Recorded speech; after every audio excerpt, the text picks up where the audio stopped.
Is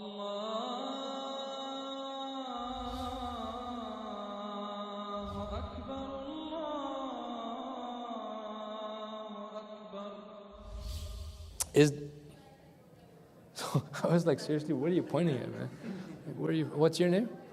Qasim? Oh, you're gonna get it today. Alhamdulillah. And you are in the which university? Ryerson. Okay, mashallah. All right. So welcome, all three of you. Please come on up. We're waiting for you. So here's the reason why when you begin speaking, you make sure that people move to the front and sit close together, so there's not a lot of empty chairs. Reason number one. It's really good for the newsletter. Because, like a random photographer will show up and they'll be like, and then you're like, dude, nobody was there. Who was he talking to? That helps because there's like at least a few people. Rule number two is that actually when you sit together, there's a lot of energy, synergy that takes place because you kind of get a sense of if people are relating to what's happening, if they're not, right? If you're not in your own world. Rule number three, most important for the speaker, speakers organize their thoughts before they get to, hopefully, before they get to where they're going when they're speaking. And what they do is they draw energy from the crowd. So if you ever get a feeling when like a speaker was like really hyped up, everybody connected, you were like, wow, it's usually when a lot of people were there, everybody was sitting next to each other, and as the speaker spoke, they looked, eye contact, kept finding people. When the speaker looks up and is looking and there are empty chairs, literally they have to recalibrate their message as they're doing it until they find like a live body. You get that? So you guys were like all spread out. It would have been a weird lecture. It would be like, hello, who's there?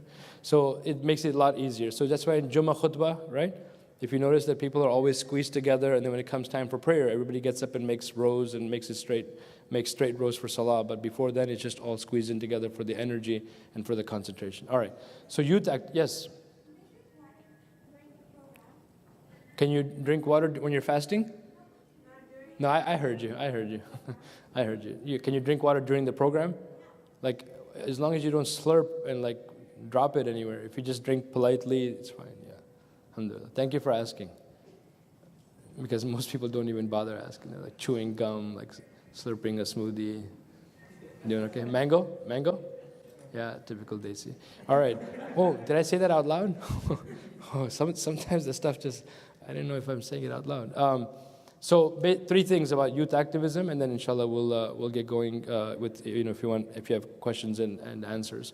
Number one, that the work that's out there in terms of youth organizing, especially at your age group and your level, it literally is not going to happen by itself. It literally is not going to happen by itself. So people say, well, I'm not a leader, I was never trained. The key word in activism is if you wake up out of bed, you're alive and you're breathing, you're what? Active. Thank you. Leading right up to it. You're active. So there's absolutely no one that just kind of, because sometimes we look at people and like, oh, they're running around conferences and organizing things and they have walkie-talkies and they have these like badges and they're like, whoa, I want to grow up to be one of them, right? How do I become one of them? Literally, there's no entry test. In Islam, every single person, every one of us, if we feel moved to do it, we can organize and help organize and become involved. But there are some qualities and characteristics of people who get involved in this work, right? And you want to think, am I that kind of a person? Am I that kind of a person? So before you start serving others, you have to do self-awareness. You have to engage in self-awareness. So point number one is that you have to sit down with yourself and say, what really are my strengths? What can I do well? What do I do well? And if strength number one is basically that I speak well, then maybe that's how you help out. If strength number one is I write well, that's how you help out. Because believe it or not, you never have to be on stage, because people always think, oh, I don't want to speak in front of people. Activism, being involved, being organized, it's not about just always being on stage. That's like the least of the things, and it's like the most glamorized thing. Oh, I want to be on stage. And it's the most frightening thing is to have a microphone and to stand in front of people. But if you write well, believe it or not, you may never even be seen, but you may be the backbone to the organization. Why? Because you actually write up everything that goes on. You actually communicate that via email, or through newsletters. You're the one that comes up with the stories. You're the one that actually documents what's going on. You're the one, if that's your skill of writing, who proofreads. So you don't get emails that say Eid Mubarak, right? Instead of Mubarak, like somebody just leaves out the A and it's like, it sounds like Eid Mubarak, right? And B-A-R-K, I actually got an email. It says E-I-D, Eid, M-U-B-A-R-K, bark. Another one said, I'm really not a work alcoholic. Right? So the person was trying to say what? I'm not a what? A workaholic. But if you write well, you could be the proofreader that saves the Muslim world, right? From devastation and destruction, right? Just because, maybe you organize well. Maybe you're the person who has a great attention to detail. You're like the person that can actually sit down and people are like, well, we need to do this event. You're like, a whole bunch of stuff goes on. You see the speaker, you see the emails that have to be sent, you know the phone calls that have to be made, you know who has to be contacted, you know how much money we're going to need. If you like that kind of stuff, maybe that's your strength. On the other hand, you also have to know if you know your strengths, you also have to know your what? Oh, jump right in. How many of you had lunch? Seriously, how many of you had lunch?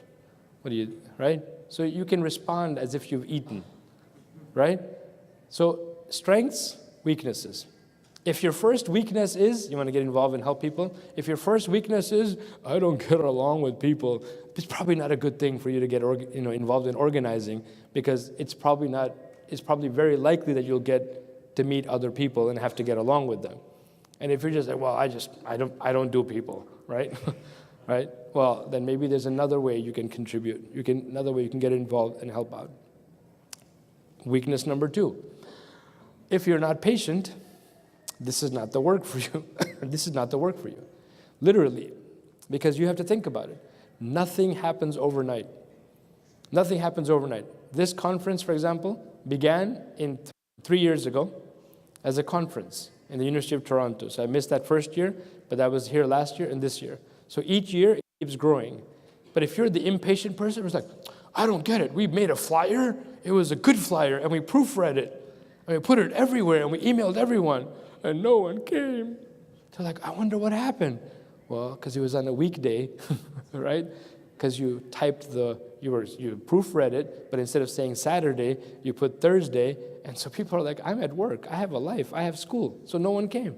And you're not even patient enough to know that you made a mistake that actually led people not to come. But on the other hand, maybe nobody knows about you. Nobody knows your group. Nobody knows what you're trying to do. Just because, and I tell people all the time, in youth activism and organizing, the worst mistake is to hang out after Isha, eat a lot of food among your friends, and then brainstorm for a bunch of stuff. Because everything sounds good, everything sounds hilarious. Oh man, that's a skit. We should do that in front of everyone. That's awesome. And it's only funny because you ate too much and you're tired. And then you get in front of people and you start performing, nobody laughs. You're like, dude, this is not really as funny as I thought it was going to be. Well, that's because it was after Isha, when you should have been sleeping, right? It was way after midnight, you ate too much and you stayed up too long. Everything sounds funny and everything sounds great. Patience means that you're going to have to say, you know what? Maybe it means each of us in our communities actually goes to 10 families that we know and says to them, we know you have kids. Not like in a FBI kind of way, like you can, we know you have kids. Like it's because we know that you have people between the ages of 12 and 18 in your house. We're having a program and we're inviting them to come. And this is what we're going to do, A, B, C, and D. And so it would be great, they might benefit if they come. Now, believe it or not, they may still not come. But are you patient enough to hang out through that experience? Or are you impatient, which is a weakness? Now, you can turn weaknesses into strength, and I'll talk about that in a minute. But the idea is you have to be patient. Nuh alayhi salam, the Prophet Nuh, the Quran says, literally called his people 1,000 years less 50. So let's see, after lunch, who can do math?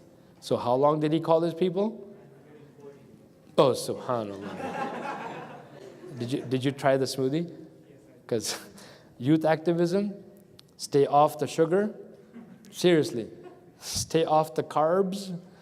And literally the caffeine. Because it'll mess you up. All the organizing is down the tubes. Thank you, brother, for the example that I needed, yeah. So bottom line is be patient, right? Be patient with yourself. Be patient with the outcomes. Be patient with people. Oh, I'm the vice president. I told them what to do and they didn't do it. Yeah, right. Like parents are having trouble getting their own kids to do anything in your generation. And that's who you're trying to lead. So that's going to be a problem. Weakness number 3. Literally, you have a problem processing, which means that everything that you ever think actually comes out. And I've tried to do that by example, right? By saying things and be like, oh, did that really come out? And it actually happens to you. It happens on a regular basis. That's a problem, because in this work, you have to process 10 times before you actually say something. Because people will come up, you're like, oh, we're the youth group. We tried to do the relief dinner for the people who are starving. How did you like the dinner? They're like, how did you like the event? They're like, well, the chicken was dry. And in your head, you're thinking, you stupid person. We were raising money for people who can't even eat food, and we gave you a dinner, and the only thing you can remember for the whole event is that the chicken was dry, right? In your head, you're thinking you want to say all these things, but what do? Instead, you smile, and you say, I'll look into that. I'll make sure we find out if the chicken was just uncovered for too long, and we'll talk to the caterer, we'll talk to the vendor. You see the processing? So people will test you. In the Muslim community, mashallah, very testworthy. Very testworthy, right? As things are happening, they'll want to tell you, and especially if you're a leader, they'll want to make sure they beat you down until you go home crying, not wanting to be a leader. Seriously. Yeah, your speech, not only was it too long, right? It was too fast. You speak too fast. You don't even look at the us. You look at your notes, whoever elected you, and then you start like crying and you want to leave. Bottom line is what? That if you think about all of what you're doing, the work and why you're doing it, you may want to react in such a way that if you look at the example of the Prophet ﷺ, people did the worst things to him, called him names. Literally, one of them wanted to ask the Prophet for something, and the Prophet had like a rough shawl around his neck. The man pulled it so hard as he was walking, as he was riding, pulled on the shawl so hard, it left like abrasions on his neck. And yet, he didn't get off and say, do you know who I am? Right? The worst thing to do is, do you know who I am? What have you done? Or let the companions jump on him? No. Instead, he told people to walk away and said, what is it that you want? And he listened to what he wanted, and then he actually gave it to him. You follow what I'm saying? So processing is a weakness that you may have that you want to turn into a strength, which means what? That think about it, be patient with the person that came. They may be saying it in a way that offends you, but at the root of it is a message that you really need to hear. Right? So strengths and weaknesses. The second thing with doing the youth work and trying to get involved is that literally you'll be doing things and then people before you came and did things. So either the people immediately before you, or you look and see the uncles and aunties if you go like deep in the history. And the tendency always is to put people down who came before us. Like, they didn't know what they were doing. I don't know how they... And I'm telling you, the one thing you have to do at your age, find people who are above 60, 70 years old, your own grandparents, others in the community, literally find them, go and sit next to them. Don't be like all freaky about it, but just, say salams. Like, don't just like slide next to them and go, pooh, right? Because if they have a heart condition or other conditions, you might actually mess them up. The point is say salams, be there, and just ask them. Just ask them. What was it like for you when you first came and were in Canada? So you can say, when you first came to Canada. And you'll be amazed what they were able to accomplish without email, without cell phones, without instant communication, without access to as much money as we have these days among the community, is something less than miraculous. Literally, is nothing less than miraculous. Think about it, right? So we owe it to go and sit and learn from them. And you'll be amazed. They may be of a different generation. They may have accents. They may even say things. You're like, are you serious? You talk like that? Like, how did you do dawah? And yet, throughout all of that, people still became Muslim because of the work that some of these people did. People actually became more involved in Islam. Just this morning, I met someone here from this conference who said that he literally didn't used to pray. he used to actually, then he got a job in Saudi Arabia. So he was like miles from, being able to perform Umrah, right? So he would actually go to perform Umrah and then just pray the obligatory prayers, but nothing extra because he just wasn't into it. Never wanted to listen to a halaqah or anything until one of these senior people said to him, why don't you come with us and just sit? He said, I can't do that stuff, I don't do it. And believe it or not, today, this morning, he made dua for one of those elders who passed away because he said, I am now involved in my community and doing all of that because of what one elder did and encouraged me to do, right? So as you become involved, be patient with those who came before you. Look at what they did. And here, the next advice is when you come to conferences next time, come with notebooks.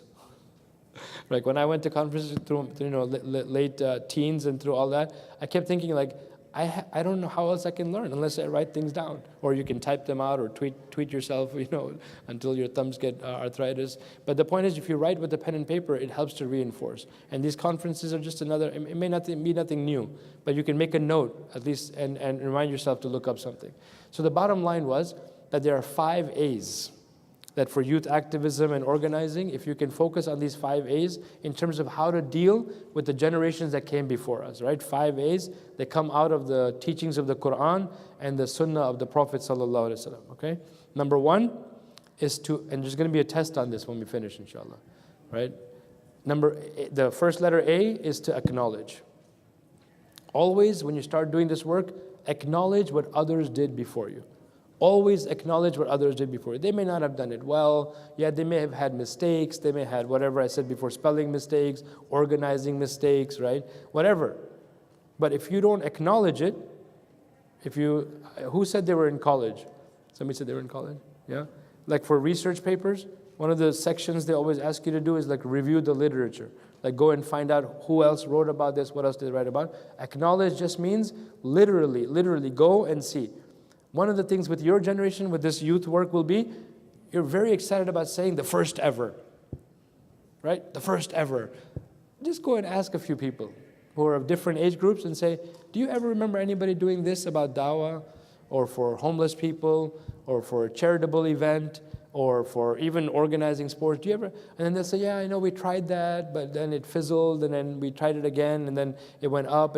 So you're not really the first, right? If you didn't acknowledge what others did, you're always going to think you're the first, right? So acknowledge it. The Prophet ﷺ, for example, in the month of Muharram, on the 10th day we fast. What is that called? Seriously, like you guys are in a Muslim convention. If you don't speak up now, forever hold your peace. What is the 10th day of fasting that we call? Ashura.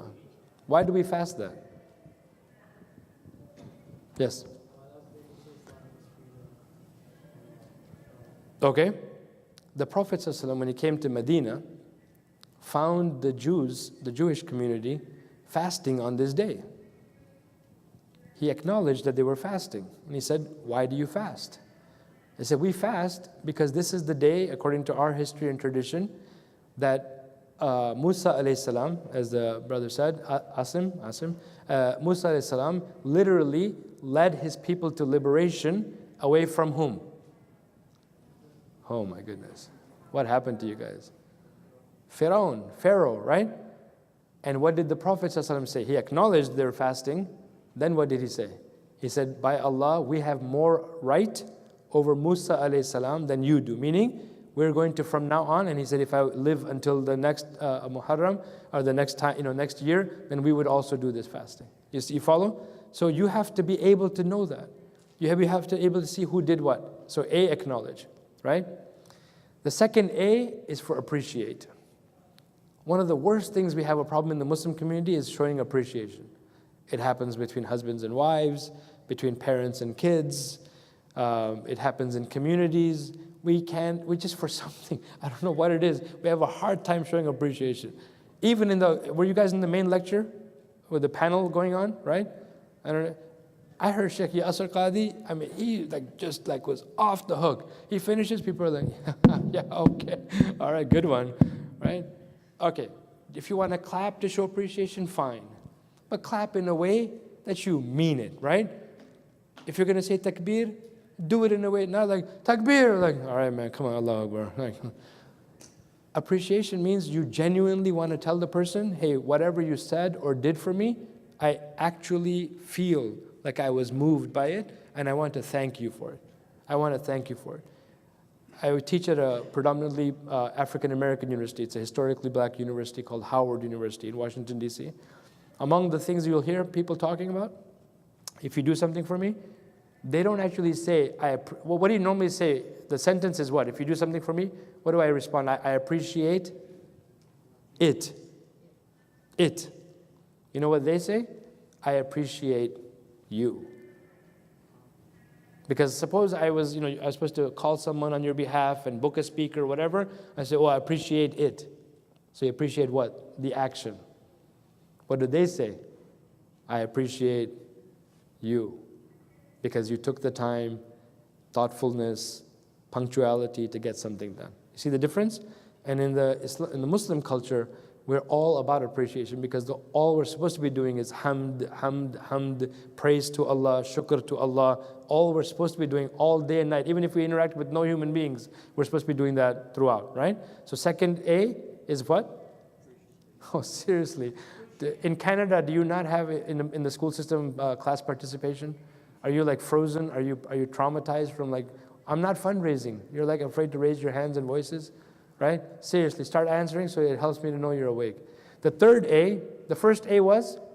Knowledge. Thank you, brothers. Sisters, jump right in. Second A is? Appreciate. So the third A is analyze. Analysis is a very cold activity. Analysis just says they attempted to do this. This is what they ended up doing.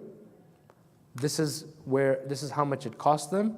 And bottom line was that I can see that literally they succeeded or not in what they tried to do. Analysis, just straight cold analysis. And this is not something easy for Muslims because we're very easily offended, right? You want to analyze, like, please, brother, just be glad that I did anything, right? Nobody else is doing anything. I'm like, seriously? Like, if you're not qualified, step aside because it's better. We don't do mediocre and like really poor events or poor activities or poor organizing than have somebody keep saying, well, I'm sacrificing all this. Have pity on me. Have pity on me. The analysis should be just cold. It's not about people. So always in youth work, think about this. It's issues, not individuals. It's principles, not personalities. So what was the principle that was violated? You spent too much. That was the principle. We had a budget. We agreed upon it. You violated that principle. It's not about personality. It's not like, I know who you are. People from your part of the world always spending too much, more than they can do. That's just bad. Because suddenly you're attacking them. You're not focusing on the principle. Analysis is, that's why it is very cold, right? So the third A is?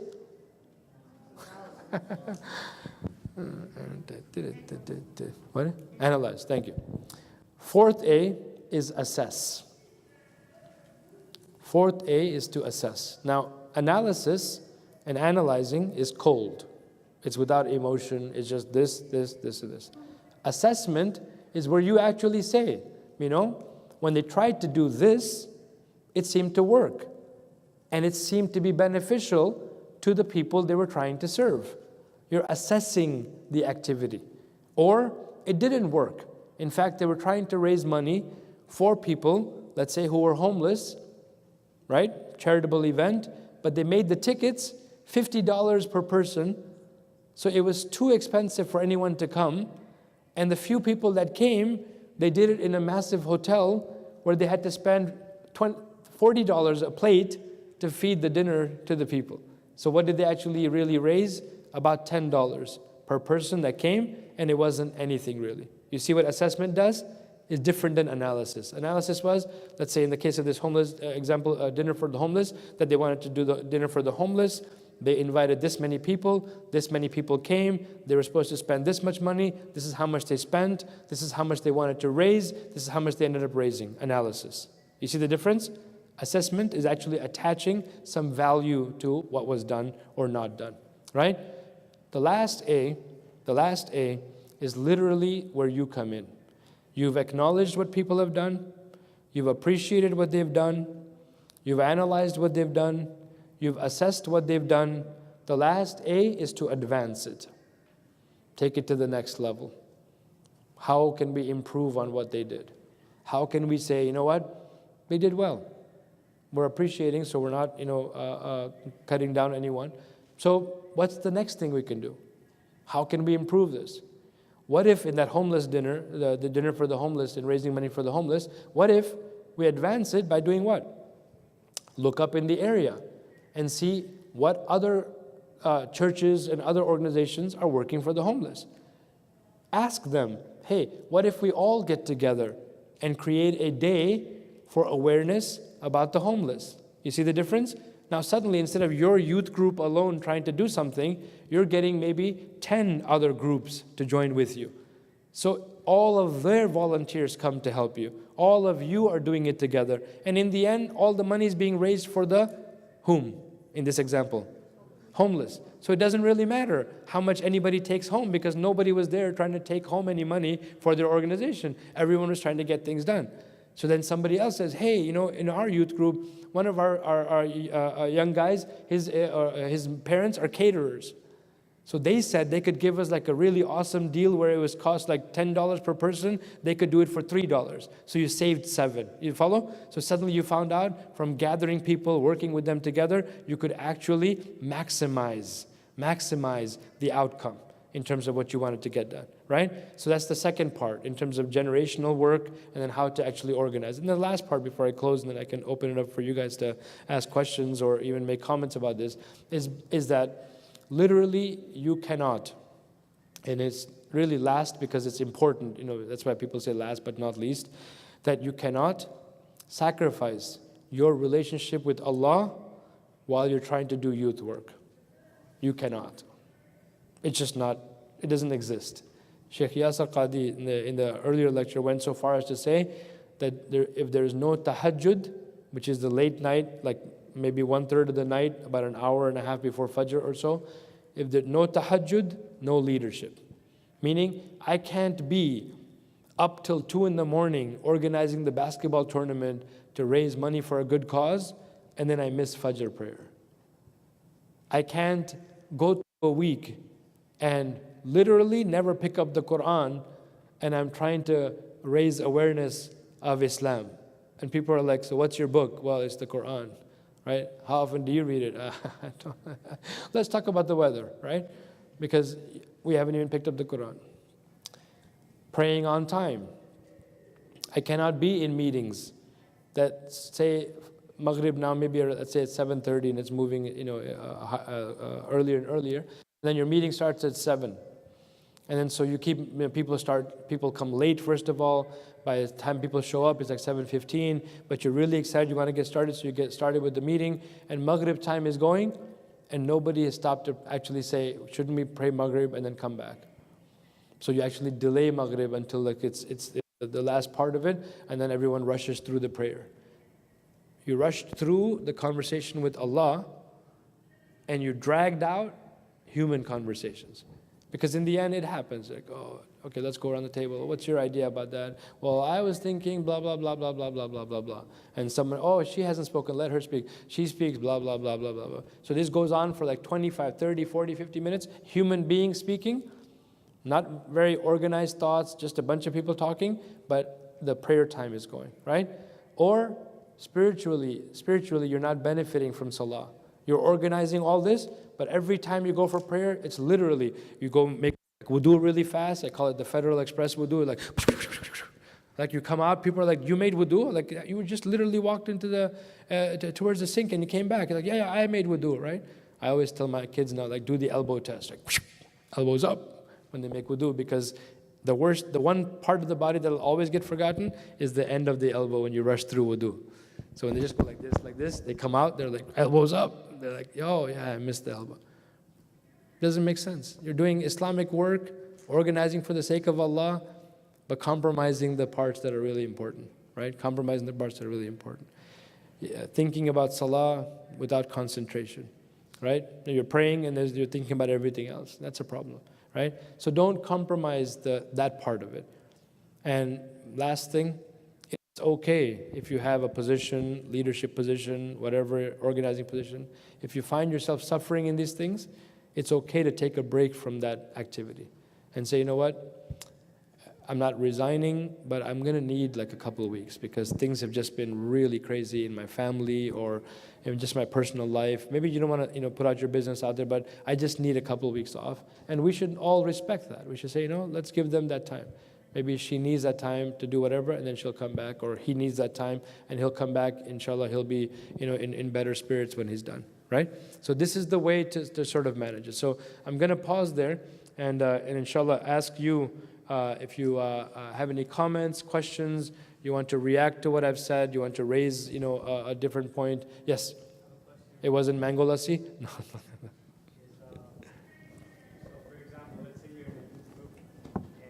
Actually, why don't you, there's enough of us that you can. So, for example, you're in a youth group and you're trying to get some tasks done, and you have a group of people who are also willing to do the task for you, but then, it's hard to get productivity out of your teammates. What are you supposed to do in that situation? Because there's one person that really, they want to get it done. All of them want to get it done, but when it comes down to doing things, they're just, not doing it. Great. So who wants to answer that? I'm sure you guys have ideas. You heard the question? Who has an answer? It's not going to be the answer, but an answer. Yes? You're the guy he's talking about? Yeah. No, I'm just I am. It's kind of sad. I guess one of the things that I would do in that situation, Qasim, would be I would address each individual separately and see if they have a reason behind why they weren't able to be productive for that certain task. And then I would help them on improving it for the next time. Inshallah. Answer, not the answer. Sisters? They're like, well, it's the brothers who are usually not productive. Yes. One of the reasons I think things don't get done is because they're not actually assigned. There's a group of people that are saying, I'll do it, I'll do it, I'll do it. You actually have to assign it to someone and say, this is your job, and then follow up with that person. I'm a mom, so I have to do this already. Yeah, exactly. Oh, seriously? You're going to ask the question, people respond to help you, and then you're going to respond to them? I'm actually trying to ask for a specific scenario, and I actually needed, no. No, here's the thing. You assign the scenario, they promise they'll deliver, and then this isn't just my situation. It might have not even happened. I'm just saying, here, hypothetically. We need... People tell you they'll do something, and then last minute, things come up. Oh, yeah, I was busy, I was sleeping, I didn't have my phone, things like that. What are you supposed to do in that situation? Yeah, okay, so if we're serious about this, basically, bottom line is that everyone should get the introduction to the work and very small projects that help them to show and prove themselves as they go along. Got it? So no one should be given make it or break it projects. If you've never seen this person, you don't know who they are, you don't really know much about them, and then they show up, you're not going to say to them, Qasim, why don't you go pick up Altaf Hussain at the airport? He's like, yeah, I'm excited about that, I'll do it. Seriously, I flew into a city where I was supposed to give a lecture, literally land, give the lecture, fly back. Literally, that was my thing. I arranged it because I don't like to be away from my family. Literally landed at the airport. The phone call came, yeah, I'm on my way. New volunteer, didn't know how to get to the airport. All kinds of mess. I waited. Literally, just in time, he showed up for me to go there, pray, I think it was Maghrib with them, because I had Maghrib and Isha, and go back to the airport and fly back. Seriously. So I went to another city in another state to pray Maghrib and Isha. How waste of money is that, right? So somebody literally gave him the height of an assignment when it should have been what? Why don't you, we're setting up right now and they need some help moving those tables, right? Now, if the doofus walks off with the table, right, to another room, then you got problems. You were like, okay, seriously now, we just told you to move it from here to there, man. We didn't tell you to take it to another village, right? Come back and put it here. And our problem is we don't know our volunteers. Now, suppose you do know them and they did let you down. If the people leading, always have a backup. Always have a backup system. Sometimes you are the backup. Sometimes, no, in fact, let me change that. Always you are the backup. Like literally, I was at a point at our university at Howard where the student transition was so huge that Friday, Jummah, khutbah, literally, I wouldn't even be assigned to give the khutbah. I'm a professor at the university. Sometimes I do in the rotation. I wouldn't be assigned to give the khutbah, but the transition was so huge in the MSA, I would always just come with the khutbah in my back pocket because you would just walk in, you'd be sitting there like it'd be 2 minutes before the khatib is supposed to start, and then you would just feel a bunch of eyes looking at you. And then you would just go, and then you just have to quietly get up and start the khutbah because nobody actually showed up because the people who were supposed to organize it didn't organize it. You follow what I'm saying? So you have to have the backup. You have to just know that it's going to happen and then react to it, right? Now, according to the schedule, we started a few minutes late, but are you the Asim that's supposed to do the YM intro? Okay, so this is your time. I'll start to close up, and then because on the program, I just want to make sure we respect the time, and then I have a 3:30 session anyway. So just to, okay, sorry. Any other like really, I have to have this question answered. Yes, is that one of those questions? No, but it's beneficial, and I don't want to let someone else have it. I do. Yeah. The youth work here in the city. So Oh, go ahead. Yeah, please. talk to you, Yeah, can you point out names of people that are not doing good work? Me, actually, subhanAllah, astaghfirullah. Jazakallah khair, Doctor, you pointed out a lot of, highlighted a lot of problems that can come along with activism. So, so just a two-part question, basically. One is, what is the best way to receive training for a lot of these things, to address these things? So training for organization and administration skills, training for how to run a meeting, training for how to be more effective and principled, and how to respond to media defamation, on campus newspaper or on television. That's the first question. And then the second question is basically the inaction and lack of motivation to get involved. That's a huge issue. And I asked the sheikh about this once, and he gave me a really good formula, actually, that I want to share with everybody. He talked about, just remember the first surahs that were revealed to the Prophet ﷺ. Surah Al-Iqra, Surah Muzammil, and Surah Mudathir. And pay attention to the first ayat. Iqra bismi rabbika alladhi khalaq, which is talking about having a relationship with knowledge. Second one is having a relationship with ibadah, ya ayyuhal muzammil qum al-layla illa qalila, and then ya ayyuhal mudaththir, talking about relationship with da'wah and activism. And I really like that balance there, because obviously you mentioned the point of you can't sacrifice your relationship with Allah and get involved in the youth work, and we find that happening is that there's an imbalance sometimes. So again, the first question, some resources for training, and then how do we address this issue of recruiting more youth? Sure. Yeah. So the bottom line with training is that we actually are not as organized as we should be to be able to provide these types of training. So one of the things I'd say is that I'm sure you have a wing, if you will, or division called Young Muslims, like brothers and sisters. Similarly in the U.S., and then we have MSA like at another level. What I say is that each youth group or that area, if you do what I call a human resource audit in your own community, you'll very quickly find out that you have alums, like people who graduated from college, who are very active, very knowledgeable, very disciplined, and literally go to them in a private meeting and say to them, this is what we're trying to do. You live in our community. Can you spare like an hour where we need you to talk about these 3 things? And then in a couple of months, we can have you come back and you can talk about these 2 things, right? So all the different issues you listed about in terms of training. So what we're not doing enough is actually we're kind of being easy. We're letting the people off the hook. So they graduate and they literally disappear from any kind of work until they get married, and then they're involved, back in sort of married life and in the community. So we need to take that back. So MSA National had done something called Compass, which was literally train the trainer. So we were taking alums, people who had graduated, people who sort of knew what they were doing, getting them trained on how to be trainers, and then sort of sending them out through the US and Canada to train other people at the colleges, alums, who could then go back in the campuses and train. So that would be one way to manage that training portion of it, because there's no way we're going to send people out and it's cost too much money. But nowadays you have so many people who have lived the Canadian experience for at least their entire life, like birth till post-college. So that'd be one way to handle that. The second thing with apathy, apathy is something that's like universal. I mean, I don't know, I've given lectures in the Philippines to student organizations, Singapore, Malaysia, Of course, in the Netherlands, here in England, same thing. How do we handle apathy? It's like, seriously, like come up with a new question, right? Why?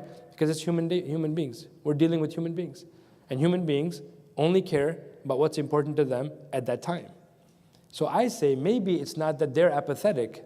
Get ready for this. I say maybe it's not that they're apathetic. Maybe we are pathetic in how we market the work that we're doing, in how we call people to the work that we're doing. So maybe if we improve that, like you can't just send out an email and be like, we're having a halakha free food. Like seriously, what were you trying to tweet like with 40 characters, right? Because if a person is not practicing Islam and they're not really into organized stuff, they don't have a clue what that means. They don't have a clue what a halakha is, right? And they're already hearing on the news that all these extremist groups are coming up. They don't know that that's what you're calling them to, right? But if you say, on the other hand, we're having a study circle, a speaker will be invited who will speak on this topic for 10 minutes. Then we'll have a discussion where everyone is invited to attend. And then as the person starts to attend, they start to actually like it. They start to get involved, they start to meet people. Then they think about actually working with you. Nobody walks in the door and says, well, where can I sign up to work? I mean, that's usually the doofus with the table example I gave you, right? That's the person that wants to get elected for office, that wants to be president the first day of the group, everything. So I would actually turn it the other way and hope, and I think this is some of the YM intro that's already happening, is that I would actually turn it the other way and say, let's just hope that we can get them to actually understand what we do. Because seriously, it's freaky with the Muslim community how little we communicate about what we do. Like Jummah prayer, nobody has to explain what Jummah prayer is because everyone assumes what Jummah prayer is. But what if once in a while we actually put out a thing for Jummah prayer will be held in room so and so and so. The speaker will be this and this. His topic will be this, right? And he'll be available after the khutbah to answer questions. Suddenly people say, you know what? Maybe this is something I can relate to. When we just say, come for Jummah or come for the halakha, they don't have a clue. Maybe they don't know how to read Quran. Maybe they have a struggle with Arabic. How do they know that you're going to set up a circle and then people will just be like, okay, your turn to read. They're like, oh my God, I'm going to freak out. So I would never put myself in that position. If I didn't have a clue what you were going to do, how you were going to do it, or what it was going to take out of me, right? So bottom line is, let's do a better job to get them to be less apathetic, but let's do a better job on our side to actually improve the way we market and explain what we do and what we stand for, all right? So inshallah, jazakallah khairan, we'll turn it over to Brother Asim, who will, sorry, you're pointing at someone?